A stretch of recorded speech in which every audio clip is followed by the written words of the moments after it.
বেচে কিনা হইছে? এই দুইটা মাল বিক্রি করছে ভাইয়া। কত করে বিক্রি করছেন দুইটা? দুইটা বিক্রি করছে 2.5 লাখ টাকা। 2.5 লাখ টাকা দিয়ে? জি। আর এগুলোর দাম কেমন যাচ্ছেন? এগুলোর দাম 1,30,35 করে মূল দিতেছে 35 পার পিস। জি। মানে কতদূর পর্যন্ত হলে সেল করবেন? এগুলোর দাম কেমন যাচ্ছেন? না, এগুলোর দাম রেট বেশি, না 40 হলে ছেড়ে দেব। 1,40,000? 1,40,000 করে হলে ছেড়ে দেব। এটার দাম কত যাচ্ছেন?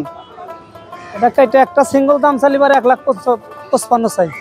আপনার সিঙ্গেল হলে 1,55,000? হ্যাঁ, সিঙ্গেল হলে বেশি। ভিউয়ার্স, এটা হচ্ছে রমজানের হাট গরু বাজার, এটা চট্টগ্রামের আওজান অবস্থিত। হাটটা বসে সপ্তাহে 2 দিন, রবিবার এবং বুধবার। আপনারা দেখতে পাচ্ছেন এখানে 2টা গরু বিক্রি হয়েছে, আরও গরু আছে উনি বিক্রি করার জন্য আনছে।